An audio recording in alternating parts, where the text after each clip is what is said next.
Hey guys, welcome to another episode of the Semi-Soccer Experts Podcast, also known as the C Hmm. Podcast. All right, we are in episode number 27? 27. 27, I got that right. Yes. Nothing significant about 27. I'm not even going to scratch it. I'm 27 years old.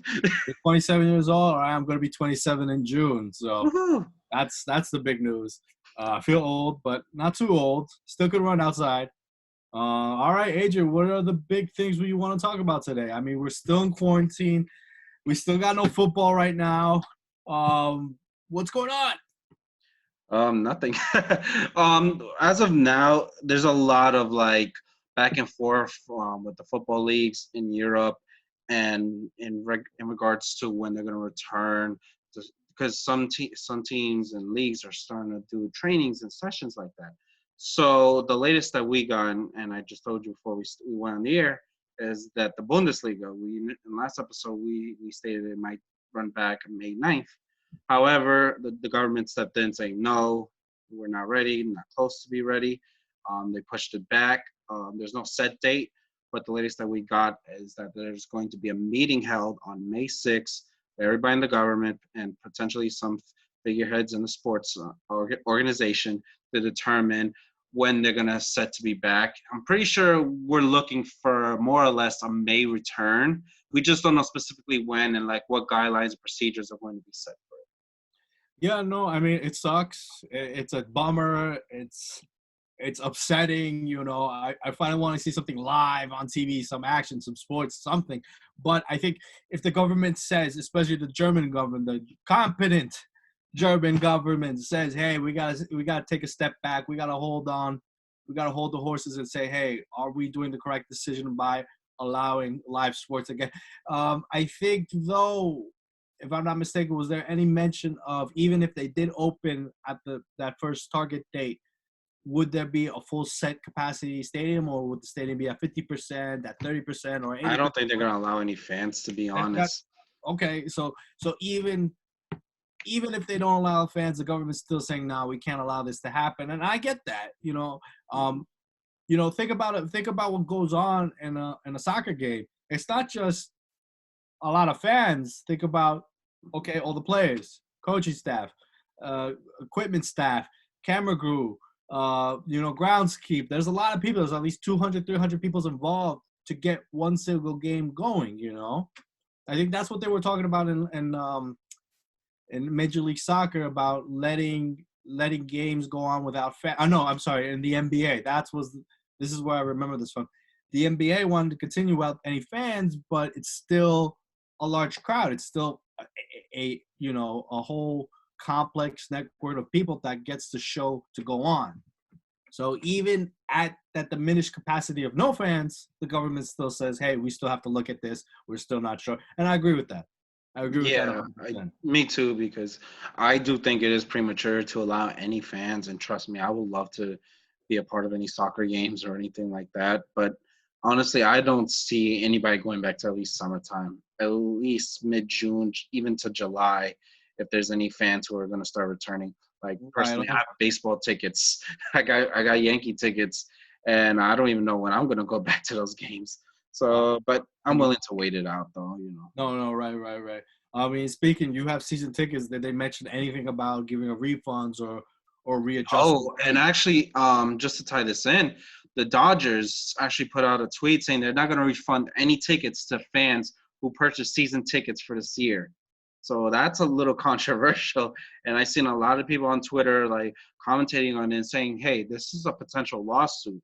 And it can be, but it's a slippery slope, because of course, 100%. Yeah, because there's a lot of contracts that are written, especially or waivers that are signed off when you apply and you purchase season tickets, that people sign off and don't even realize it. And especially in those waivers, given these circumstances, you may not be eligible for a full refund and other stuff like that. So it's really tough, and I can understand why sports would not say, because hey, we already wrote this down. You guys paid the money, Right. I mean, it depends. It depends if. And this is a pandemic, so, and I feel like going forward, though, a lot of teams and a lot of companies, they're gonna put in some information or disclosure about given pandemics or something, you may still be liable for no return of Uh, your no refund. Now, I heard about, the latest I did hear was, I think NYCFC, the thing on Twitter, I think we had mentioned this before, but they were charging, and it turns out that they didn't charge, whatever, you know. But, just in general, do you think fans will understand, hey, I'm supporting my team, they need the finances, the resources, or are they the fan that says, I paid for a product, I'm not getting the product, I want my money back? Does that still make you a valid fan or no? Like a lot of people I know, especially in Spanish soccer, they don't just pay the season ticket, they pay the club membership. And that fee, you get something from that fee, but that fee is because I want to support my team. I know Inter Milan, they sell club memberships. They sell you the official, they give you the card to say, hey, I'm official Inter Milan fan. But I think there's an understanding that that money goes towards, supporting the club. Now, does that also translate for season ticket holders? Or, I don't know where to stand on this. Yeah, it's like I said, it's a slippery slope. You do pay for a service, so I do feel like people should be entitled for a partial refund or like work out like even go in arbitration and just figure out which is the best case scenario for the team and the fans. Because yes, I get teams are losing money, but at the same time, there's nothing going on, So at this point, they have to like sometimes they have to like take the bullet and just like, hey, we'll give the fans the money back. But then again, some teams are ruthless, they're greedy, they won't do that. So it's tough, and it's also like I can even go like ethically wrong for teams to like not refund any fans their money back. So just to go on a little side note, I had an experience with hotels.com, and maybe this is a little shout out for them, but they gave me a full refund. I had booked my stay in Scotland because I was going back to Scotland in May to get the UEFA B, but they gave me a full refund. That's And I awesome. tell you right now, from the point of customer service, from the point of a customer, I'm gonna do business with them again. Yeah. They said they didn't say that, oh, we don't care, we care about the money, we're gonna keep the money. No, they didn't say, I'm gonna keep this guy as a customer. Let's give him the full refund back because we understand that he can't get the hotel service that he needs. I, and again, this is like a company. This is maybe a little too corny, whatever. But I felt appreciative. It was like, wow, there was no hassle. There was no hassle. All I had to do was go into my profile and say cancel reservation. I didn't have to fill anything out, and they gave me a full refund. So yeah, it's I'm very appreciative. Yeah, I feel you on that. Same thing with me. I was supposed to go to Cancun later this month in May, but the hotel is just gonna give me a credit there. I don't think they're gonna bother a refund. But it's just also like because I know I'm eventually gonna go back to Cancun, so I'm just having it as a credit for a future date. And same thing with the airlines. Airlines have been well, anything that you spend non-refundable flights, you're getting credited for that. So it's a good thing. You might have to fight with them for a refund, but it is what it is. So as long as like a lot of people, I know a lot of people are getting their money back on stuff they spent on, and they can't even go to it because we're in this pandemic. We don't know how long it's gonna last. So it's been very tough. But as long as whatever's going on with the people and what they're purchasing, and as long as they're getting they're rightfully done or like a proper refund and credit, I'm fine with that. Yeah, no. Again, like I've seen a lot of companies take this approach, but I still haven't seen any official sports teams, refund refund the fans 100% of whatever. I still haven't heard a story like that, whether it be in soccer, NBA, baseball, whatever. Which is strange to me. I think, especially in American sports, where these owners are filthy rich, and they can afford to pay off staff that needs to be paid. They can afford to take pay the contracts. And let me tell you this, from the athlete's perspective, though, a lot of athletes are willingly taking pay cuts. Yeah. Well, even in European soccer, a lot of teams, especially the players, have taken like initiative to take pay cuts and even donate their wages to the staff at the respective stadiums that they play in or facilities because they know these guys are probably not going to get paid, and they're the ones who take care of them. So it's Right. like feeding the hand, just feeding the hand that feeds you, whatever term I'm trying to make. Right, right, Make right. out of. And it's interesting because I still haven't seen like an organization do it. I saw two conflicting articles about Chelsea Football Club. They say Abramovich was paying the staff, but then there was another article saying that the club had not paid the staff at all, which I don't know. I like to think that Abramovich has enough money to pay the staff, and I think that's the truth there. But as far as any club, not players, paying the club staff, it's been Chelsea. Yeah, That's the only one I've seen. I think Liverpool too. Actually, they. But I don't know if they. wasn't Liverpool originally not going to, and they got pressured and bullied by their fans too? Yeah. That's what I'm saying. I recall something with Liverpool as well, and then the media just took a dump on them, especially Jamie Carragher, who was a famous Liverpool captain. He was like, "This is not right. You guys know better. You should take care of the people who Right. work for you, etc." So I think it's especially after what Jamie Carragher said. I think it was right after he said that Liverpool was like, all right, we're going to pay our employees, and I think this looks bad for Liverpool because they're signing a lucrative deal with Nike now. yeah, So and if you that's guys supposed to go in remember, effect soon. like way back, we were talking about the new Nike deal. Yeah, So there's no excuse not to pay your employees. yeah, seriously. I think, and the only other one of the other clubs though, Real Madrid, they're paying everybody. I don't think even the players are taking a pay cut. Like they have so much money in the bank. Florentino is paying everybody, so that's a good thing. Yeah, you're in good hands with Florentino. But anyways, bringing it all back because we love going on tangents. So overall, like we were just talking, how teams were like still trying to figure out when they're going to return, or like organizations and leagues. Therefore, so we found out Bundesliga. We're not sure if they're going to return anytime soon. They're going to have a meeting on May 6th. What we did hear also, this happened after our last episode, was that the French league is not going to run anymore. They're actually canceled their season and crowned PSG as the eventual winners. How do you feel about that? That's interesting because it literally right after our episode, they announced that they canceled the season. What I saw though is that they canceled the season, and then like a couple hours later, they awarded PSG the title, which I'm really I don't know from a sporting merit like how I feel. Like I think they were gonna win anyway, but you see the Dutch league is not awarding anybody the championship. I think maybe France should have gone the same. Now I don't know what the point difference between first and second place. I think second place is It's Marseille. 12 points. PSG has 12 points over Marseille, and they played one last game before they did. So, yeah. And Well, I mean, it's most likely they were gonna win. yeah. Um, Funny enough, though, Marseille's in second place, correct? Yes, I Marseille's in believe second that place. they haven't gone back to the Champions League since a while. Yeah, I want and to I say know a 20 friend of years. mine who's a big Marseille fan. But I would say roughly around 2011, more or Right? less. Something like that. They haven't been to the Champions Because I League. know United played them back around then. I think we played them in the quarterfinal or something. So congratulations to Marseille. If you're a Marseille fan, well, you're going to the Champions League again. Yeah, they are. Congratulations.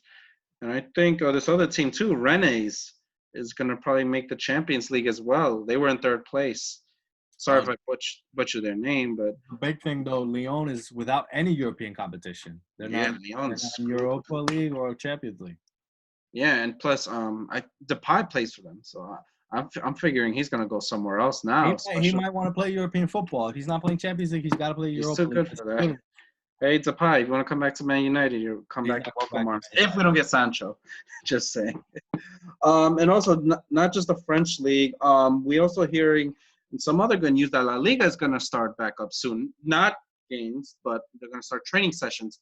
Potentially starting next week. They're trying to figure out the guidelines and the procedures in regards to like testing of players who are positive. Because not Spain was the second worst hit country next to Italy in regards to the coronavirus. So they want to make sure they got everything set in stone before they take any take any precaution in regards to doing any games and just seeing what they're gonna do with that. So I feel like it'll be good to see La Liga back as well. In due time. I'm assuming like most leagues, especially I don't even know how City A is gonna be, but within like 3 weeks from now, I would say we might start seeing games. I want to. It's a great sign. I mean, 3 weeks from now, if I see one game, even if it's an empty stadium, I think, uh, there's nothing like going to the stadium, but it's better to go to watch it on TV, watch something on TV, be part of the action somehow, even if it is just on TV and not in the stadium. It's better than nothing. So I think it's a good sign. Again, it should all be done with the right scientific data, the right guidelines, whatever health organization is in each country, the guidelines from the WHO. So it's very important that everything is done for the right reason. I would hate that these leagues, they go back to playing and the motive is profit. It should never be It's this. all So, profit. yes, of course, it's And all I think profit. it's also the television stations. They're really pressing on like the leagues as well to, hey, you guys can When are we play going to play without again? fans. Get tested and go. 100%. But I want to hope that the leagues do it because the health organizations say it's okay, Yeah, not because I want to make a buck here and there. They're not making a buck; they're making billions of dollars. But the point is the same. It's like do it because it's the right thing to do, not do it because it's the wrong thing. Yeah. So I'm excited for that.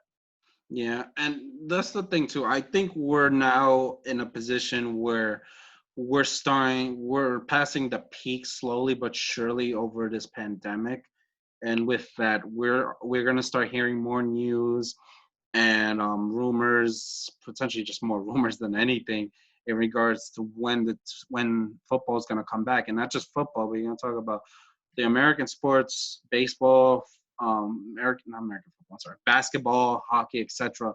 All these Right. other sports are going to start running it back because it got pretty much. Baseball didn't start their season yet. Basketball, we're supposed to have their playoffs, but they don't know what they're going to do with that.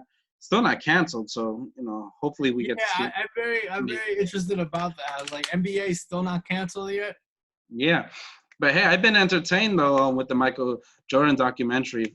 If you guys haven't checked it out, 30 for 30, The Yep. Last Dance, is really entertaining. You get like 2 hours of like not just flashbacks of the last season with Michael Jordan with the Bulls, but like how it all came to be, how the puzzle, was all put together for that dynasty, and it's just crazy because it took like a lot of hard work, not just from Michael Jordan, but also the organization, how they came to be, and building like the right core of players. It's similar to like I would even compare it to like how Barcelona was in the early 2000s when they found Messi and then build the right players around him just to set it up and became the dynasty they are. Right, 100%. But yeah, I think it's all crazy. Yeah, it is. It is all crazy, but like I said, it's a like I said, this is a good alternative to have for the meanwhile. And I am looking forward to having sports back. We're gonna get UFC in a week. Pay per view is gonna be happening next Saturday, so I feel like that's the starting, the speck in the wheel that starts to move everything before we get like everything thrown at us. And I Right. feel like, I'm optimistic to see by June time that we may eventually get all sports back, and we can start chilling at Okay, bars. we were supposed to have the Euro for the summer. Summer Yeah, supposed to oh be god, fun. the And Euros and Copa America, so neither that's I going. wait one more summer. Yeah, well, we'll see. If anything, we'll just get an extended season. Oh, and that was the other thing we forgot to touch base in regards to. So Bundesliga, we touched on this before, but they want to start soon because the more or less the reason is that they don't want the season to go past June 30th. And this is due to like contract deals. Like for example, you have players that are on contract that are out of contracts after June 30th. What are you gonna do with them? Especially loan deals. Loan deals expire after June 30th. What are you gonna do with players that you still have loan? You still have like 3-4 games remaining in July. So I feel like it's gonna be a lot of litigation in regards to that. Out of litigation. So particularly like the loan deal, I think if you look at players who are having a contract expired, I don't think it's going to be so much of an issue extending their contracts unless they really hate the club and they want to leave. But then they'll be out of football because no team is really going to sign them for one more month. Yeah, it's Um, tricky. but I think the big issue is the loan deals. Now, there's definitely going to be a club here and there that's like, okay, the deadline's here. I want my player back, and they're still in season. Now you have two things. You got loan players within the Bundesliga clubs, which the league itself can litigate. But then you have loan deals where I think Philip Coutinho is on loan from Barcelona to Bayern Munich. Yep. So not only does Barca be like, hey, they need to go to Bayern Munich, they need to go to the Bundesliga, and then they probably have to get UEFA involved and FIFA involved to be like, hey, we want our player back. Yeah. I'm sure Barcelona is petty enough to say we want our player back. They will, because considering the amount of games that they're gonna have, they're still in Champions League. There's still a Liga to go around, which they might, they're pretty much neck and neck with Real Madrid. So right. I feel like, and they didn't really have a striker because Suarez was out. They didn't have a striker. They were out, injured a lot of players. I think Suarez should be back soon. I think Dembele might be a little longer, but they need more. Barcelona's roster is very thin. Yeah, and if they could get Coutinho back, they'd be like, by all means. So I feel like these are like situations that we're gonna see, and are gonna be discussed, especially when the deadline resumes and there's no possible action or course of action. 100%. Now look at like another example. Barcelona signed the player from Leganés. During outside of the transfer window. Yeah. Are they going to return him back when the contract expires? Hell no. They're going to be like, hey, we'll give you another 100,000. But look at Leganés. Leganés, if they have a good legal team, they'll be like, hey, we're in a relegation battle. We want our player back. The time ended. I feel like they should take it to La Liga. That's it's going to be La Liga, but you know what's going to happen? They're going to appeal to La Liga, UEFA, FIFA, and the last one is the Court of Arbitration of Sports, the CAS. And, it's going to be a shit show. And honestly, that's what it's going to be. So that, Adrian, that's a brilliant point. That's going to be a huge problem later on in a bit. Yeah. So we'll see how it goes coming forward. And this will probably be another topic we'll discuss, like probably in a month's time from now, because like I feel like they're going to miss out some experts or like some disclosures in regards to this. So this is something that we're definitely going to touch base on in a month. But anyhow, talking about soccer. We're gonna talk about our new soccer club, New Amsterdam. Well, I don't even know, to be honest, because it says New Amsterdam Football Club, but if you go on the website, it says like New Amsterdam Soccer Club. So it doesn't matter. We have a new professional soccer team playing in the New York City metropolitan area. And it is rumored that this team would also play within the 5 boroughs, just like the New York Cosmos, just like NYCFC and Queensboro FC. So we have 4 in the borough, and then the 5th being the Rebels. I think teams. it's a You don't think so? So my thing with New York City, it's not so much. Look at London. London has how many professional teams across a whole bunch of leagues? They have 5. Was it 5 in the Premier League, right? If you do West Ham, Chelsea, Arsenal, Tottenham. Who am I missing? I'm missing one. Crystal Palace. Yeah. And then the Championship, you have Fulham. You have that's it. I know Fulham. There's probably like 2 other clubs. Charlton Athletic, I think. Queen's Park. Queen's Park Rangers, right? And I'm sure you have the Wolves play outside of London, but really close. Well, you could even say Watford too. They're close to. Okay, so it might have been Watford I'm thinking of. So Watford, I think Wolves plays outside of London or outside of Manchester? Well, yeah, Wolverhampton's a little bit more north. More north. Okay. I think I was thinking of Watford. Yeah. But London does not have the same amount of people as in New York. New York is much more populated, but it still struggles to support 2 professional teams in the top league. Then that's the thing too. Like if New York City was a super soccer city, then I would understand. Right. But at the same time, we're not there yet. Right. So I feel like it may be a precedent, just a little too early to be set up for disaster. But we don't know exactly, especially how they market themselves and everything. Of course, yes. It really, the make or break is like, can we get fans into the stadium? Exactly. Like our experience with the New York Cosmos was the biggest thing. They couldn't get people to go out to Long Island. Yeah. I guarantee you that had the New York Cosmos constantly had a sold-out crowd, Hofstra wouldn't have kicked them out because they would be paying good rent. I'm sure they had some type of revenue share and also sponsorships. If the sponsors said, "Hey, this stadium is always packed. I want to invest my money. I want to get my logo on that shirt. I want to get my logo around those banners." And that's the crazy thing because Cosmos had some pretty good sponsors too. They had Emmy rights, if I remember correctly. Yeah, they had a lot of good sponsorships. They had money. Yeah, That money started drying out when they realized that people just didn't care about going to see a team in Long Island in the second division. yeah, So now you look at the NISA, which is if you don't count the tiers in the USL, it's the third division. yeah. They're third. And they're corresponded with USL League One. So this is not just USL; it's the division below USL.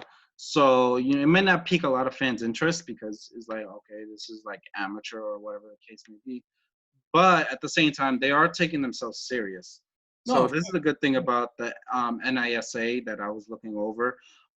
Since they're going to be in the third division, they want to have this like they were initially part of the West Coast. They had more West Coast and Midwest teams. Now they're expanding over here to the East Coast, and not just having a New York team. They're also rumored to pick up a New Jersey team. It's going to be called the New Jersey Teamsters. So I have that's another not. team to That be on the one, that lookout one for. is new to me. Yeah, so that's a new team that we Are they should playing? be on the lookout for. But are they New York's like around the New York City metropolitan area, or are they more like I would clear? assume so because if they want to generate any type of revenue, income, or whatsoever, and just be an alternative to Red Bulls, they would be the perfect New Jersey team. They should probably be around the Newark area, maybe like I don't know how far Seton Hall is, but potentially around there, you know, Right. like Share Stadium or I mean, somewhere. they'll be also competing with the Rebels too, Yeah, Rebels too. which But I at the think. same time, you can just generate those fans because they're not really competing with each other. Because Rebels two is more based on USL League One. I mean USL the second league division, and they'll be in the third. So it's can like balance out. Rebels 2 is in which division? Is not in the USL They're in Championship? USL, the USL, The USL what? just the regular USL. So the championship. Yeah. Oh, okay, so they're in the top tier. So the Rebels 2 is in the top tier. Yes. Okay, got it. All right, but yeah, no, I think having especially team that is playing in this division my interest is peaked because they're competing with the Cosmos. Their direct competition is the New York Cosmos because they're in the same league. Oh wait, I stand corrected, and I should have wrote this down. The New Jersey Teamsters, they're actually going to be played in Bayonne, New Jersey. So I have it's no idea what that is. yeah, but I actually know where it is because of my soccer knowledge. Bayonne is literally right below Newark. So if you're on the 95 driving south, you can't miss it. It's like one of the exits. The only Okay, thing it's just a pain in the ass to get out there. You need to drive. There's so no so it's still a New York City metropolitan area team correct. Yes, within the tri-state region. within the tri-state. Okay, makes sense. All right, yeah, but you know, we go back to the NISA. So that's two other teams. I think the one that's making the biggest noise, especially within our community, is the New Amsterdam. You know, my take on them is they announced themselves during a pandemic. Yeah, it was There's two ways to look like at this. You could say this is the perfect time to launch because no one has anything else to do but to look at the internet. be on social media. On And I social media. and I get it. They did a social media push, which has been great for them. They started to generate some noise, but at the same time, I feel like they should start picking up the momentum while it's hot because eventually people are going to be like, "Who the fuck are they? Why do we Right. care about So my thing is, how do you pick up on the momentum just through the internet? Yeah, I'm pretty sure they may just do some more press releases. What they're doing right now in NISA is doing some FIFA tournaments because there's nothing else to do. They're doing some FIFA tournaments along with the Cosmos and other NISA teams, just to keep the fans' interest at peak.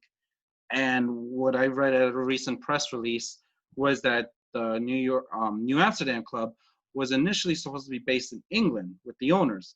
However, they reevaluated their thoughts and figured that New York City would be the best place. It is a melting pot here. You got a whole bunch of immigrants who love the beautiful game, who want to be a part of it, and they just want to see soccer. actual soccer, professional soccer. And I get it. And I do think it's a good opportunity, but at the same time, I do think it's a little overwhelming with the amount of teams we're having right now. I'm Hmm. not trying to be, pessimistic or anything like that. But, just to be on a realistic landscape, you just have to know, like, you have to market your team right and just making sure you're pushing all the buttons to get those butts in the seats. Right. No. So it's about generating that spark with the people. Can we get people in the seats? Can we generate a buzz? Social media. Do we get the kids talking about it? Do the fans want to buy our jersey? You know.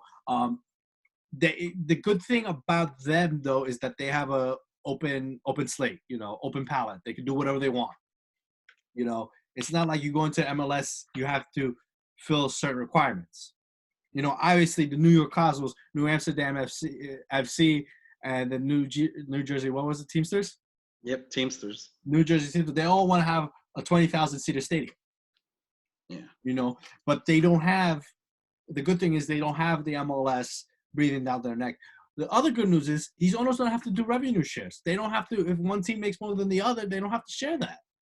Mm-hmm. They don't have to split profits. There's no crazy allocation money. There's no salary cap that I know of. I don't think. And I say shouldn't have a salary cap. There's none of this stuff. The owners, it's their team. They can do whatever they want with them. Correct. Now, my thing is, again, we have 5 teams. A city like London, a city like Manchester, they have a whole bunch of teams within various tiers of soccer, various leagues, and they do fine. I didn't know that point that you brought out, that this ownership group was from England and they wanted to start the team in England. Yeah. Now, I thought about like, why wouldn't you want to start a team in England? Because you're more likely, I think you're more likely to be successful to generate the interest in there. But is there a monetary incentive to start it in New York? Or is the market in England oversaturated, wherever city they wanted to put it in? I know there's a lot of in England, there's a lot of top flight teams that, or have been top flight teams that are in towns of 5,000 or less. Yeah. That wouldn't work here. You wouldn't put any professional franchise in a market that's 5,000 people or less. But football is different in England. Mm-hmm. I think the smallest market I can think of is probably the Green Bay Packers in Wisconsin. You think so? The Packers? Yeah. How many people are in Wisconsin? Not a lot. I can't. A million? I don't even know. Like, if you think of all the professional teams across everything, hockey, baseball, soccer, the smallest market is Wisconsin. Not some Canadian team, like not Montreal. But I think the only thing that I think of is Edmonton or Calgary, but those are decently big sized cities. I think each of them have like 500,000 people or more. But I think Green Bay in general only has a couple 100,000.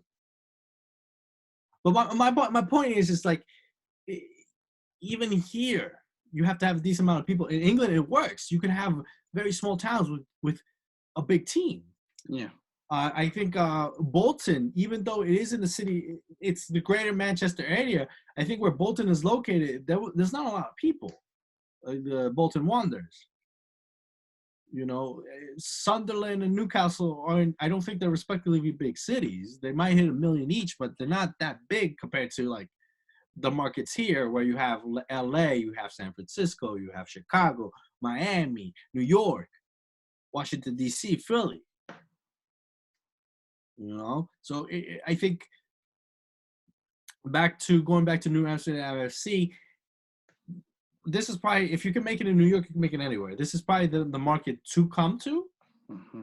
But there's definitely some type of incentive to come to here over, they didn't do it in England. I want to know why they didn't go to England. Yeah, I don't know why either. But it makes sense because I think for now, England has so many teams and clubs. And I feel like if they were just trying to figure out, what they're doing is a gamble. They're doing a gamble to see if they can make it out here in New York, even though given it's not a big soccer country in the United States. However, you do, like I said, it's a melting pot. You Right. do have the potential to make a soccer team. So And I but want to cut you one off. thing I would like to compare it to is how Queensboro FC was brought up. Queensboro FC, in my mind, or opinion, they did a perfect way to set up the opening party, upper 90, getting fans to interact with David Villa, have him sign off on things, pictures, etc. Perfect way. And they have a strong social media, Yeah. connection with the fans as well. Yeah, they're always. I mean, they're always posting. They're very interactive on social media. But right, the New Amsterdam FC needs to follow that example of Queensboro FC. I mean, once Queensboro FC launched the video of the announcement, a couple months later they followed up with, "Hey, we're going to present David Villa as the face of the team." They followed up with something. I want to see now, what is New Amsterdam going to follow up with? Yeah. Do they have a franchise player? Do they have a marquee player? Do they have a very iconic owner? Are they going to play an iconic stadium? How are they going to follow up with that? Because the buzz is the new team. And the only reason we know is because within this community of soccer in New York City. The average Joe does not know New Amsterdam FC is a thing. But I guarantee you, there's a lot of average people that know Queensboro FC. Yes. They know it. Yeah, definitely, because their marketing and promotion has been top notch, and that's the thing with New Amsterdam. Like they're rumored to be playing in Fordham Field. I think it's called Coffrey Field. Okay, yeah. I saw at that field. I saw the Cosmos play against NYCFC. It's a nice field. Supposedly seats up to 7,000. I don't know if that's true or false, but hey, it's been like 3 years since I've been there. So it's an interesting way to get it started. If wherever New Amsterdam FC plays or whatever their marketing is done, Queensboro FC, and not to bite myself in the ass, but Queensboro FC, yeah, they've done great marketing, but will they get the people out to the stadium when it's time? Well, that's something we shall see. You can dress up a monkey anyway, make him look pretty, make him do tricks, but when it's time for showtime, will it perform? Great analogy with a monkey. I mean, that's the first thing that came to my head. But, will it perform? I mean, think about it. Look at the Cosmos. Mm-hmm. I love the Cosmos. We work for the Cosmos. Yes, we do. I believe New York is green to me. It always will be green. But it hasn't done well. You have that hardcore group of fans, the 5 points, but that's it. Yeah, those are the diehards that are willing to. They will fucking go on a boat just to see them. Yeah, that's how crazy they are. So shout out to them though. And the Cosmos, the brand, the logo, will always have more history than the Red Bulls and New York City FC. Will always mean something more. Henry played for the Red Bulls. David Villa played for NYCFC. Great players have played for both those teams, and yet you take New York soccer outside of the United States. They're gonna be like Cosmos. Yeah. I was wearing an old Cosmos jacket, and the guy said, "I'm from Portland, but I remember watching the Cosmos as a kid." He said the Cosmos. Yeah. I guarantee if I was wearing Red Bulls, wouldn't have said anything, or the NYCFC wouldn't have said anything. The Cosmos means something, but going back to everything. Someone made this point on Twitter. New Amsterdam FC has a very nice logo, has a very nice ring to it. It's not New York something. It's not Metropolitan. Cheesy. It doesn't have a cheesy name attached to it. Again, as much as I love the Cosmos, Cosmopolitan is kind of cheesy. You got the Mets, Metropolitan. You got the Yankees, which is Yankee means American. New Amsterdam FC, I think that's a great name. If you don't think about the vodka. I think about the Dutch. I think about the history that the Dutch first settled this land here. Great name. I like it. I like the logo, the black and white. I think it works. There's no need for blue, no need for orange, no need for, whatever. I think it works well. If they keep the black and white, they might partner with the Nets. We'll see. Really good. Adrian, how much time do we have left? Yeah, I think we actually went over. We went over? Yeah, I think we'll see. We'll see how this goes, but it's still recording. But all right, let's just keep it going, man. But overall, we just tying it all together. I'm excited. I'm still regardless excited to see how this new Amsterdam team comes out, and hopefully, I'm 100% excited, man.